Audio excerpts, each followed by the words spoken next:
Morning students, today I am going to discuss about congenital disorders of genitourinary system. So the congenital disorders in genitourinary system, the normal renal development is dependent upon the interaction between the ureteric bud and metanephric mesenchyme, which induces the organogenesis, resulting in the formation of the nephrons and the collecting system of each kidney.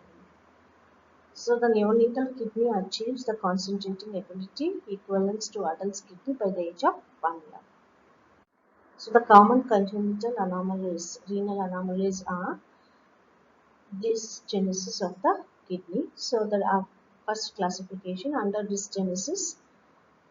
There are 4 congenital malformations, that is renal agenesis, renal hypoplasia, renal dysplasia, renal hypodysplasia. Then according to the shape and position, if the abnormal things happens, then it will be classified as ectopic kidney, fusion anomalies. So fusion anomalies, again we can have a classification of horseshoe kidney and cross-fused ectopia. Then the next congenital is abnormalities in the collective system. The conditions are hydronephrosis, bladder exstrophy, and posterior urethral valve. So the common renal anomalies. First one is dysgenesis of the kidney, that is defective development of the renal. So first one is renal agenesis. It is a congenital absence of kidneys. Either one or both the kidneys will be absent or underdeveloped. It is usually causes no symptoms and it is found as an incidental form. So it can be classified into two, that is unilateral renal agenesis, that is only one side, the underdevelopment or the absence of kidney will be present. The signs and symptoms are the child will have a low set ears. This is because the ear and kidneys are formed at the same time in the fetal development. So the child will be having a low set ears. The ureters may also be abnormal. Next is bilateral renal agenesis, that is both the side under development of the kidney. So the child will have some unique characteristics if the child is developed with have a bilateral renal agenesis. That is, the child will have a dry, loose skin, wide set eyes, prominent folds in the inner corner of each eye, short nose, large low set ears with a lack of ear cartilage, underdeveloped lungs, absence of urinary bladder, anal atresia, esophageal atresia, and the appearance of unusual genitals. So these are the clinical manifestations or unique characteristics of a bilateral renal agenesis child. So diagnosis, during fetal period itself we can identify, that is if you take an ultrasound at the 12th week of gestation, there will be a lack of amniotic fluid, that is oligohydramnios. So that by that way we can identify. Okay, the treatment is a short-term treatment is in the bilateral renal agenesis. The condition is fatal. If one kidney is present, the child will develop normally. The remaining kidney is properly functioning, can very effectively remove the waste from the blood and keep the body entirely healthy. Once detected, the families where renal agenesis has occurred will be offered genetic counseling because of the possibility of reoccurrence in the future pregnancies. So bilateral renal agenesis, that is both kidney is underdeveloped, then it is prognosis is poor. In unilateral, if one kidney is functioning normally, so the waste can be excreted from the blood, so the child will be lead a healthy life. So once if the child is have a renal agenesis and it is identified in the family, and we have to provide a proper genetic counseling to the parents for the reoccurrence of future pregnancy. How to avoid it, how to prevent it has to be explained in the genetic counseling. Then long-term treatment, we have to protect the remaining kidney from infection or injury.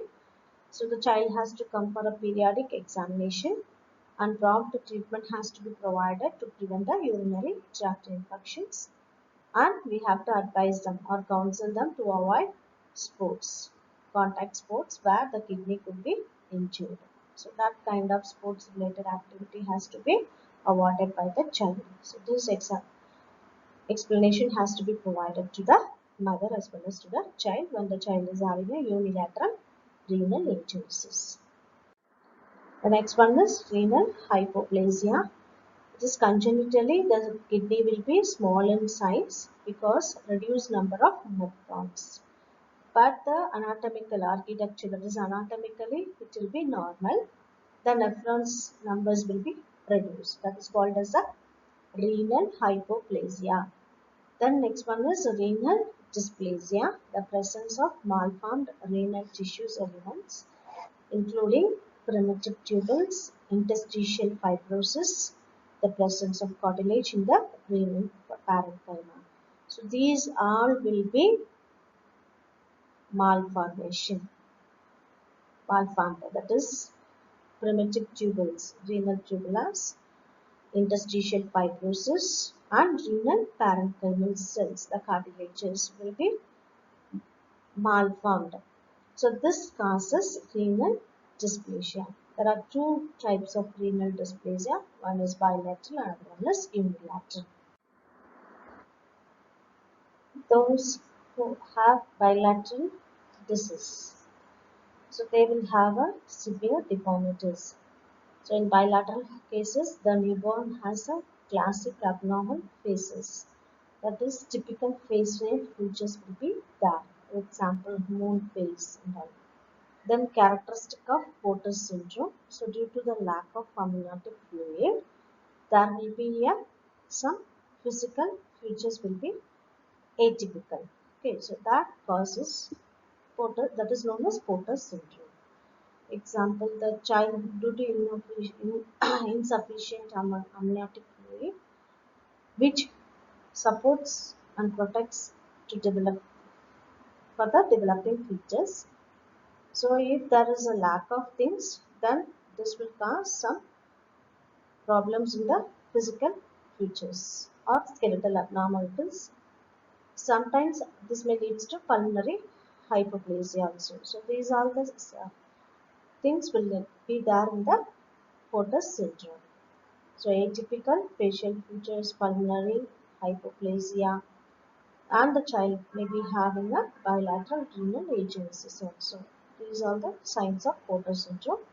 So the child will have a characteristic of Porter syndrome when there is a dysplasia in renal dysplasia also. Then contralateral uretropelvic junction. Then the child will be have a hypertension. So these are the classical features of the bilateral cases. Then diagnosis. So we can go for a antenatal ultrasound. That is about 28 weeks or from 21 to 35 weeks also we can go for a ultrasound scanning. So this will give a picture of bilateral renal dysplasia. The treatment, it is not treatable.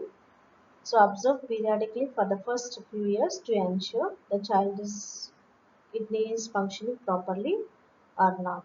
So if the child kidney is unhealthy, so it will cause a adverse reactions. So in case of renal hypertension or malignant transformation, the unhealthy kidney is entirely removed. The next condition is renal hypodysplasia.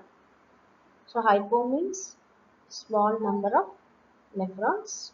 Dysplasia means there will be a malformations in the renal tissue elements. So both together it will be there in the renal hypodysplasia, congenital small kidney with dysplastic features. So renal hypoplasia is more commonly associated with the dysplasia or without dysplasia. The next one is the abnormalities of the shape and position of the kidney. So first one is ectopic kidney. The renal ectopia or ectopic kidney describes a kidney that is not located in its usual position.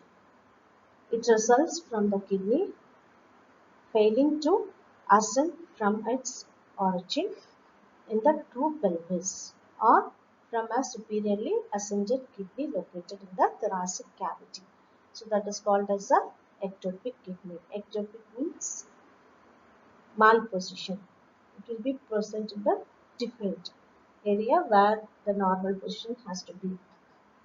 So here the kidney will not ascend properly from its origin. So it will be situated in the thoracic cavity. So that is called as a ectopic kidney. The next one is horseshoe kidney. It is fusion of ureteric buds during the fetal development. So that leads to horseshoe kidney.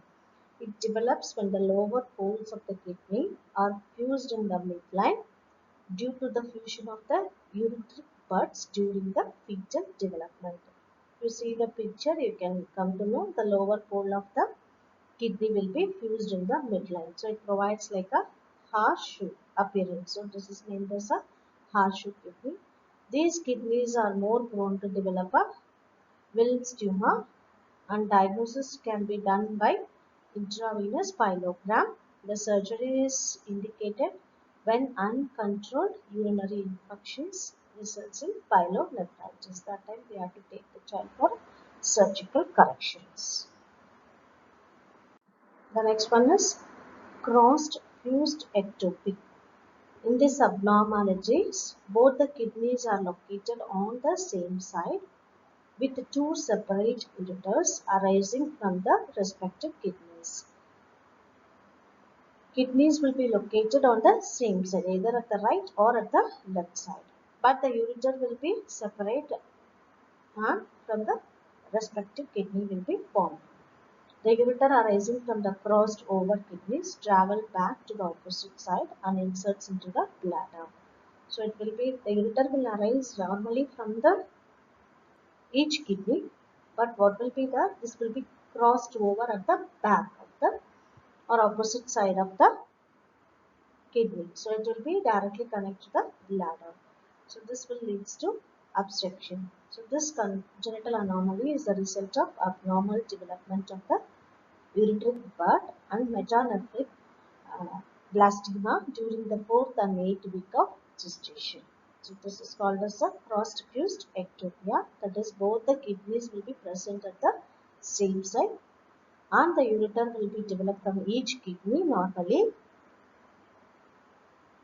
but the ureter will be crossed over to the opposite side and inserted into the bladder.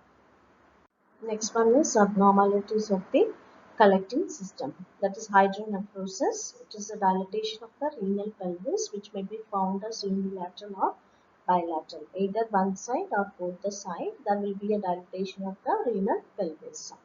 So this may be due to obstruction of urine flow in the distal urinary tract or reflux of urinary flow up the ipsilateral ureter or due to bladder neck obstruction or urethral obstruction. So these are the causes which may lead to hydronephrosis due to the obstruction of the urinary flow, especially in the distal urinary tract, or bladder neck obstruction or urinary reflux may cause to hydronephrosis. The clinical manifestations are due to the stagnation of urine or the obstructions of pathway leads to urinary infections. So we can feel abdominal mass in a large size. So leads to abdominal pain, failure to thrive. The child may prone to develop anemia, hypertension, hematuria, and renal failure. So the management is surgical removal or pyeloplasty is done. In case of complication developed, then we have to go for a nephrectomy. That is removal of one or both kidneys, or we can go for a percutaneous nephrostomy. Open is indicated. The next condition is posterior urethral valve. So it is one of the most frequent cause of distal urinary tract obstruction. The valves are usually found at the point of junction of the posterior urethra with the anterior urethra. So that will be causes of posterior urethral valve condition. That is junction of the posterior urethra with anterior urethra, which may leads to urinary tract obstruction at the distal part. So that is called as a posterior urethral valve. This is the picture which shows that is the junction of posterior urethral valve.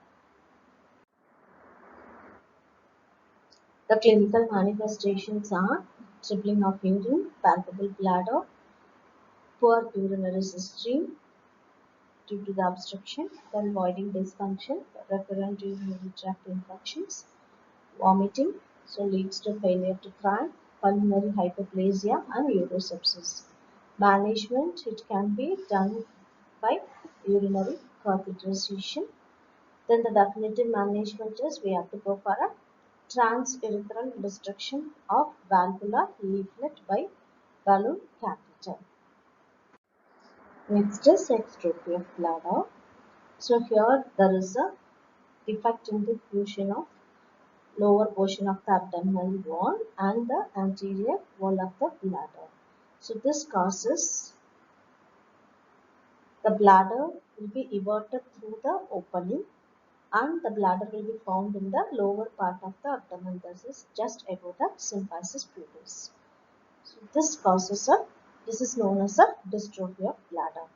The manifestations are urinary dribbling may leads to urinary tract infections and the ulceration of bladder mucosa. So the child may prone to develop a growth failure. The skin will be excoriated due to the continuous dribbling of urine, and the child may have an ambiguous genitalia. Then badly unsteady gait will be there for the child. So the management is surgical closure of bladder within 48 hours. Then the complete correction has to be done by following the stages of reconstruction procedure. Then if the child is having a musculoskeletal disorders along with this extrophy of bladder, so the child has to be taken for a orthopedic surgery to correct the skeletal disorders.